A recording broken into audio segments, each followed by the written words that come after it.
प्रस्तावना।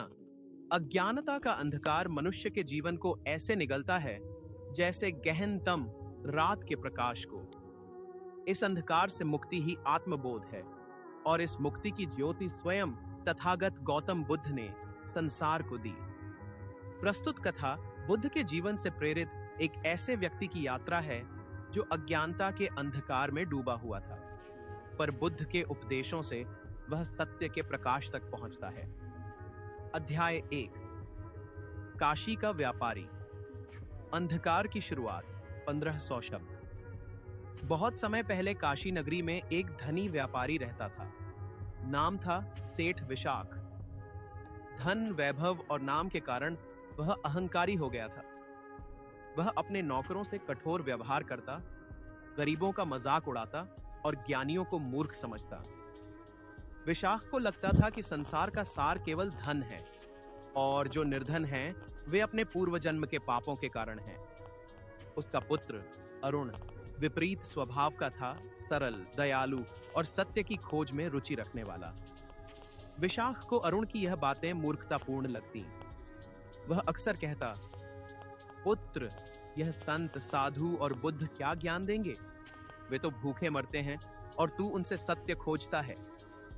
अरुण ने एक दिन उत्तर दिया, पिता, जिसने अज्ञानता से मुक्ति पाली हो वह ही सच्चा ज्ञानी है।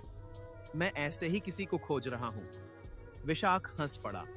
वह नहीं जानता था कि उसका पुत्र बुद्ध के मार्ग की ओर बढ़ रहा है। अध्याय 2। बुद्ध का आगमन और टकराव।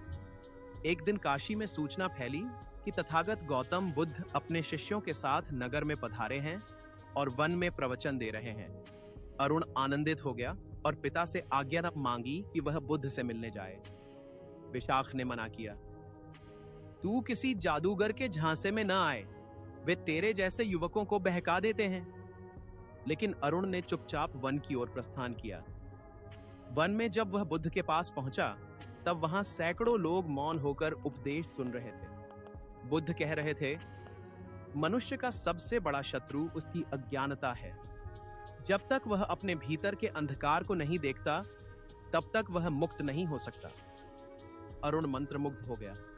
उसने वहां रहकर बुद्ध के उपदेशों को सुनना प्रारंभ किया। इस बीच सेठ विशाख को नगरवासियों से जांच हुआ कि उसका पुत्र बुद्ध का अनुयायी बन गया है। वह क्रोध में भर गया। वह स्वयं बुद्ध से मिलने वन पहुंचा। जब उसने बुद्ध को देखा वो उबारिम, तो वह बोला, तुम मेरे पुत्र को बहका रहे हो। तुमने उसे त्याग और भिक्षा सिखाई, जो मूर्खता है। बुद्ध ने शांत स्वर में कहा, सेठ, क्या तुम सत्य को जानते हो? विशाख ने ठहाका मारा। सत्य? सत्य है मेरा धन, मेरा प्रभाव। बुद्ध बोले, धन मृत्यु के साथ नहीं जाएगा, लेकिन ज्ञान तुम्हारे भीतर की जड़ता को नष्ट कर देगा। तुम धन के भ्रम में हो। सेठ क्रोधित होकर लौट गया, पर उसके मन में पहली बार एक प्रश्न ने जन्म लिया। यदि मैं सच में जानता हूं तो मुझे क्रोध क्यों आया? अध्याय 3। संकट और आत्मचिंतन। उस रात्रि विशाख को नींद नहीं आई। बार बार बुद्ध के शब्द कानों में गूंजते रहे। वह सोचने लगा, क्या मैं सचमुच अज्ञानी हूं? क्या मेरा पुत्र मुझसे अधिक समझदार है? दूसरे दिन सेठ की नौकाएं जो दूर नगरों में व्यापार कर रही थीं, समुद्री तूफान में डूब गईं। उसे भारी घाटा हुआ। तीसरे दिन नगर के राजा ने कर में हेरा फेरी के आरोप में उसका आधा धन जब्त कर लिया। चौथे दिन उसके गोदाम में आग लग गई। सेठ विशाख, जो कभी अहंकार से भरा हुआ था, अब टूट चुका था। उसके पास अब न वैभव था न दम, केवल अकेलापन और शून्यता बची थी। अरुण लौटकर घर आया और पिता के चरणों में बैठ गया। पिताजी, उसने कहा, यदि आप चाहें तो चलिए बुद्ध के पास। वे आपको अंधकार से बाहर निकाल सकते हैं। विशाख ने मौन सहमति में सिर हिलाया। अध्याय 4। ज्ञान की ज्योति का प्रथम स्पर्श। सेठ विशाख पुनः बुद्ध के समक्ष उपस्थित हुआ, पर इस बार उसकी आंखों में क्रोध नहीं, विनम्रता थी। उसने कहा, भगवान, मैं शरण में आना चाहता हूं। आप मुझे अज्ञानता से बाहर निकालिए। बुद्ध मुस्कुराए और बोले, जैसे एक दीपक पूरे कक्ष के अंधकार को नष्ट कर देता है, वैसे ही एक क्षणिक जागरण भीतर की अनंत अंधकार को समाप्त कर देता है। लेकिन इसके लिए तुझे स्वयं दीपक बनना होगा।